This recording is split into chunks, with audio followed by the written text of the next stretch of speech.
नमस्कार मेरे प्यारे दोस्तों। आज आपका एक बार फिर से स्वागत है मेरे YouTube चैनल क्रिएटिव टीचर में। दोस्तों, अभी तक आपने मेरा चैनल सब्सक्राइब नहीं किया है तो please subscribe my channel.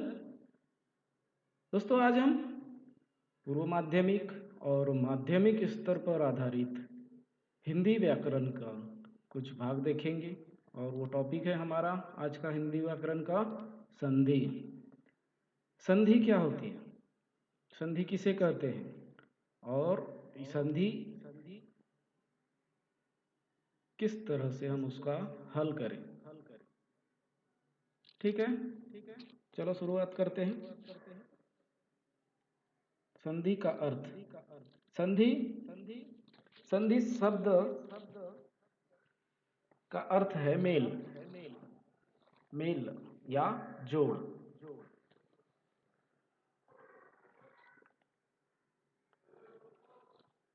Sanskrit, Hindi एवं अन्य भाषाओं में परस्पर स्वरों या वर्णों के मेल से उत्पन्न विकार को संधि कहते हैं। जैसे समधंतोष, संतोष, देवधन इंद्र, देवेंद्र, भानुधन उदय, भानुदय। इसी तरह इसकी परिभाषा जो है, दो निकटतम वर्णों के परस्पर मेल से जो विकार होता है, विकार को हम क्या कहते हैं, परिवर्तन, वह संधि कहलाता है। संधि का अर्थ हम देखेंगे आगे।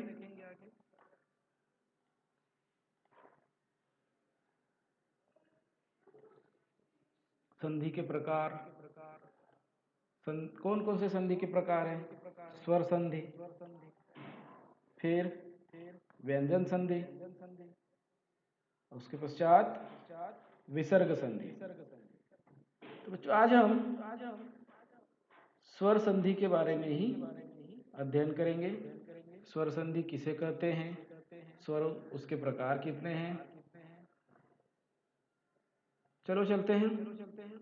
स्वर संधि का अर्थ और उसके प्रकार। दो स्वरों के मेल से होने वाले विकार या परिवर्तन को स्वर संधि कहते हैं। जैसे विद्याधन आलय, विद्यालय। स्वर संधि के 5 प्रकार होते हैं। कितने प्रकार होते हैं? 5। पहला दीर्घ संधि, दूसरा गुण संधि, तीसरा वृद्धि संधि, चौथा यन संधि और पांचवा अयादि संधि। अब बारी बारी से हम इसके प्रकार समझते हैं। चलिए, सबसे पहले हम देखेंगे दीर्घ संधि। दीर्घ संधि क्या होती है, तो आइए जानते हैं। सूत्र देखिए इसका, अक सवर्णे दीर्घ, अर्थात अक प्रत्याहार के बाद उसका सवर्ण आए तो दोनों मिलकर दीर्घ बन जाता है। ह्रस्व या दीर्घ, जैसे अ, ई, उ के बाद, अ, ई, उ के बाद यदि ह्रस्व या दीर्घ अ, ई, उ, आ जाए तो दोनों मिलकर दीर्घ जो है आ और ई बन जाते हैं। क्या ध्यान रखना है आपको? ये देखिए, अ, ई, उ ह्रस्व है और उसके पश्चात अ, ई, उ और आ दीर्घ भी आ जाए तो क्या बनते हैं अंत में? आ और ई। और ये जो ऊ है, ऊ बड़ा ऊ है ना, दीर्घ बन जाते हैं। जैसे देखिए, अ आ धन अ आ बराबर आ, ई और ई की संधि है ना। ठीक है, अधन आ, देखिए, तो धर्म, यहाँ स्वर कौन सा आ रहा है? अ। ठीक है। यहाँ अर्थ, ये अ ऑलरेडी है, तो ये देखो अ और आ मिलके क्या बन जाता है? आ बन जाता है। आ बन जाता है। ये देखिए धर्मार्थ, है ना? ठीक है। इसी तरह ई और ई, यहाँ देखिए यहाँ कौन सा स्वर है? ई। और यहाँ देखिए इंद्र, यहाँ रस्व है ना? तो ये रस्व, ये दीर्घ, तो क्या बन गया? ये ई बन गया। देखो रविंद्र, ये रविंद्र। यहाँ देखिए यहाँ भी रस्व है, यहाँ भी रस्व है, ये बन गया आपका दीर्घ, मुनिंद्र। आगे चलते हैं। देखिए इधर वापस अ आ या हिम, अस्वर है। यहाँ देखिए आ है, अ धन आ बराबर क्या बना? आ, इसीलिए हिमालय। यहाँ देखिए यहाँ रस्व, यहाँ दीर्घ। रस्व और दीर्घ ई जो है, ये क्या बन गए? ई, मतलब गिरीश, है ना? गिरीश। जैसे यहाँ देखिए ई, और यहाँ देखिए ई, ये रस्व, ये दीर्घ, ये क्या बन गया? तो दीर्घ बन गया। इसीलिए देखो मुनीस, यहाँ ये स्वर दीर्घ स्वर आ रहा है। आगे देखते हैं। पहले आ, देखो विद्या, आ स्वर है। इधर देखिए अ, तो आद और अ जो है, ये मिलके क्या बन गया? आ बन गया। ये देखिए विद्यार्थी, है ना? ठीक है। आगे देखिए, और ये मही, इसमें देखिए दीर्घ है, और ये क्या है? रस्व है। ई, ई बराबर क्या बन गया? ये ई ना, दीर्घ बन गया। ठीक उसी तरह यहाँ देखिए ई धन ई बराबर ई।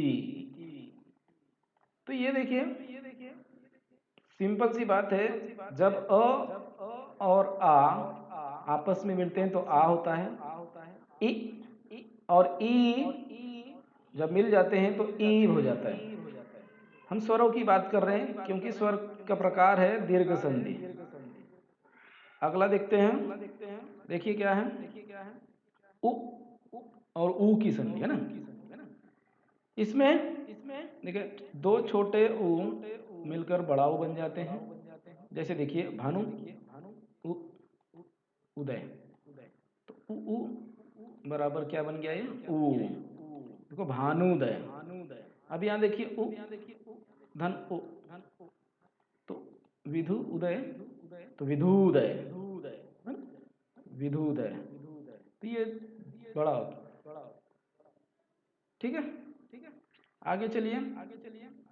ऊ और उ अगर है तो भी बड़ा उच्च होता है। यहाँ देखिए वधु, धनुत्सव, वधुत्सव, वधुत्सव, फिर वधु, फिर उल्लेख, वधुल्लेख, है ना? तो इस तरह से जो दीर्घ संधि है, तो दीर्घ संधि में आपको क्या याद रखना है कि जितने भी ह्रस्व और दीर्घ स्वर आपस में मिलते हैं तो हमेशा दीर्घ स्वर ही होता है। ठीक है, इसीलिए उसका नाम ही क्या है? दीर्घ संधि। चलिए अगले प्रकार के ऊपर चलते हैं। अगला प्रकार है गुण संधि। क्या होती है गुण संधि? देखिए अ आ के आगे ई, हो जाए हो तो क्या बन जाता है? तो ए, उ, तो ए देखिए क्या ये बन जाता है ना? ये कब ये बन जाता है? जब अ और आ के आगे ई और ई हो। इसके और इनके आगे हो तो क्या बन जाता है, ए बन जाता है। उ और ऊ के हो तो ओ बन जाता है। किसके आगे की बात कर रहे हैं हम, और आ के आगे, और आ के आगे ई और ई हो ए बनता है, और आ के आगे उ और ऊ हो तो ओ बनता है। अगर र हो, ऋषि का र, तो अर हो जाता है। देखो अर हो जाता है, इसीलिए इसको गुण संधि कहते हैं। अब गुण संधि क्यों कहते हैं भाई, क्योंकि इसके जो गुणों में बदलाव हो जाता है। क्योंकि इनका जो विकार होता है, इसमें परिवर्तन होता है, तो उसका गुण बदल जाता है, इसीलिए इसका नाम गुण संधि दिया गया है। ठीक है, देखिए आगे उदाहरण, अ धन ई। अभी बस आप इसको याद रखिए, आपको आसानी से ये आपको समझ में आ जाएगा। ठीक है, अ धन ई ए हो जाता है। तो देखो ये यहाँ नर नर, तो अ आ गया स्वर, और यहाँ देखो ई धन ई ए बन गया। देखो नरेंद्र, एक ही मात्रा है ना। ठीक है, उसी तरह देखो ई आ गया, नर धन ई, तो नरेश हो गया। ये देखो, ठीक है। इसी के आधार पर अगला क्या है, देखिए आ के सामने भी ई आ गया तो भी ए ही बनता है। उदाहरण देखिए, आ ई महेंद्र, है ना। फिर यहाँ देखो आ और ई, तो ए ही बनता है। देखो महा धन इस बराबर महेश। ठीक है, चलो आगे देखते हैं, अ धन उ। अभी इसके ऊपर गौर करिए, देखिए ना, ये वाला आ गया, तो उ आया सामने तो क्या बन जाता है, ओ बन जाता है। देखो ज्ञान उपदेश, तो ज्ञान धन उपदेश बरोबर ज्ञानोपदेश। अब देखो आ धन ओ, तो ओ बनता है। महा धन उत्सव, महोत्सव, बिल्कुल ये सिद्ध हो रहा है। ठीक है, अभी अगला देखते हैं, देखिए उ ऊ है ना, तो जल उर्मी जलोर्मी। देखो इधर महा उर्मी महोर्मी, तो ये जो है ये सिद्ध हो रहा है। अभी आगे देखते हैं, और आ के सामने अगर र आ जाए तो देखो देव ऋषि, तो क्या बन जाता है, वो अर बन जाता है ना। ये देखो देवर्षि, यहाँ अर का उच्चारण आ रहा है कि नहीं, ये देखिए देवर्षि। अगला देखिए आ के साथ में र जुड़ रहा है, तो महा देखो ऋषि, महर्षि तो महर्षि, तो इसमें देखिए ये इस तरह से बनते हैं महर्षि। ठीक है, अगला प्रकार है वृद्धि संधि। वृद्धि, इसमें क्या होता है, ये देखिए अ आ का ए और ए से, सॉरी ए और ए से मेल होने पर, मतलब अ और आ का ए और ए से मेल होने पर ए बनता है। ये देखिए कि ए बनता है, तथा अ और आ का और औ से मेल होने पर औ बन जाता है। ठीक है, तो ये वृद्धि हो रही है, हो रही कि नहीं हो रही। देखिए अ आ ए ऐ, अ आ में ए ऐ मिलते हैं तो ए बनता है, अ आ में और औ मिलते हैं तो औ बनता है। मतलब जो वृद्धि हो रही है स्वरों में, वृद्धि वाले अक्षर में, जैसे देखो अ आ ई ई ओ ए, तो ए ऐ मिलेंगे तो ऐ बन रहा है, ओ औ तो औ मिल रहे हैं तो औ बन रहा है, तो इसे वृद्धि हो रही है, इसलिए इसे वृद्धि संधि कहते हैं। ठीक है, देखिए और एक एक, एक कैक, है ना, ऐ आ गया। ए मत ऐक्य, मतैक्य, मतैक्य हो गया। देखिए सदा, आ, में ए जुड़ गया तो ऐ बन गया सदैव, है ना। महा, आ में ऐ जुड़ गया महेश्वर। ठीक है। अभी यहाँ देखो ओ जुड़ेगा, अ में ओ जुड़ेगा तो क्या बनेगा, अ औ, अधन औ, देखो वन धन औषधि बराबर वनौषधि, है ना। फिर देखिए इधर महा धन औषधि, महौषधि। फिर देखिए इधर परम धन औषध, परम धन औषध, परमौषध। फिर देखिए इधर महा धन औषध, महाऔषध, औ बन गया। ठीक है। ये जो है वृद्धि संधि, इस तरह से इसको समझना है, ध्यान रखना है। अगला है हमारा प्रकार यन संधि। यन संधि है ना, यन संधि में क्या होता है, ई और ई के आगे, ई और ई के आगे कोई विजातीय स्वर होने पर तो य बन जाता है, य बन जाता है। कोई भी जाति, कोई भी असमान स्वर आ गया हो तो वह य बन जाता है। कैसे देखो, यदि, देखो यहाँ ऋस्व है और यहाँ क्या आया, इसमें कोई भी स्वर आ गया, असमान स्वर आ गया। ये समान समान वाले हैं क्या, देखो असमान क्यों कहा जा रहा है, क्योंकि आ, ई, ई, उ, ऊ, ए, ऐ, ओ, औ। तो ये जो स्वर है ये समान है, समान ग्रुप वाले हैं। ये समान ग्रुप वाले हैं इसीलिए उसको समान कहते हैं। अब यहाँ देखिए, यहाँ जो है, यहाँ ई आया है और यहाँ अ आया है, देखिए असमान। तो ई और ई के आगे कोई विजातीय या असमान स्वर आ जाता है तो वो य बन जाता है, इसीलिए इसको यण संधि कहते हैं। देखो अपि, यदि, ई, अपि, यद्यपि, है ना। अब यहाँ देखो ई, ई और यहाँ देखिए आ, इति धन आदि क्या बन गया, इत्यादि, इत्यादि। तो देखो य उच्चारण आ रहा है, यद्यपि, इत्यादि। आगे दूसरा याद रखने का क्या है, उ और ऊ के आगे कोई भी जाति स्वर आ गया, कोई भी हो तो वो व बन जाता है, व। देखिए क्या है, देखिए अनु, ऊ है यहाँ, यहाँ अ आया, देखो अन्वय, व बन गया, है ना।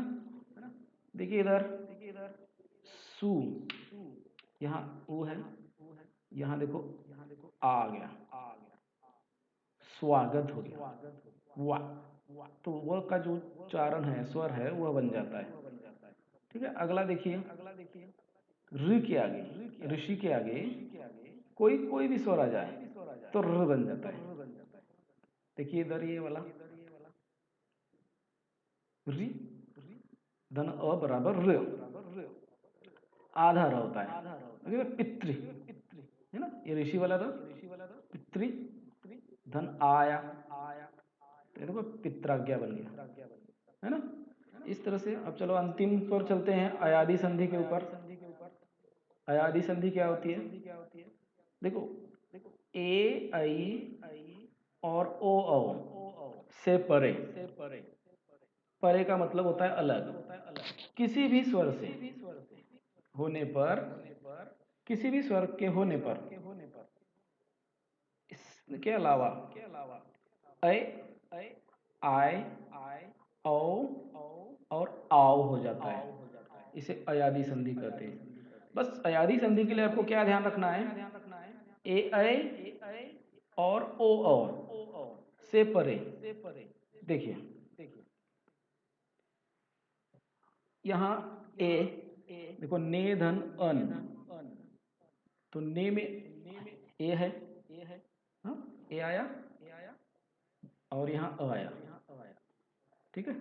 तो क्या बन गया ये अय, देखो नयन, अय बन गया नयन। उसके पश्चात ए धन अ, ठीक है। तो ए धन अक, तो आय बन जाएगा, है ना, बनेगा कि नहीं।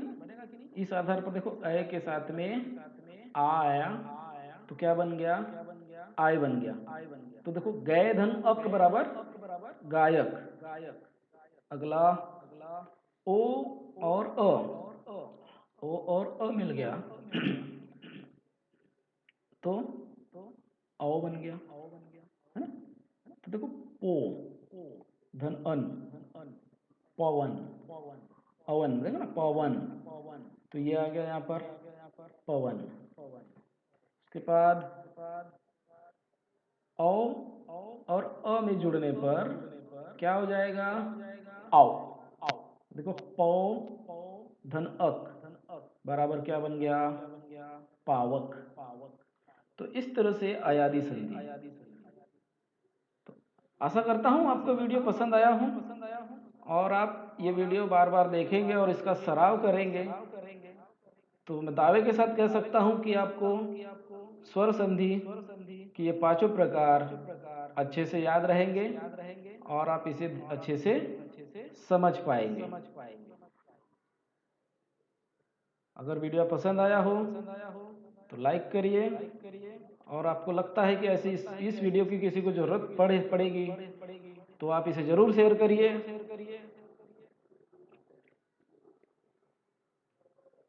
धन्यवाद।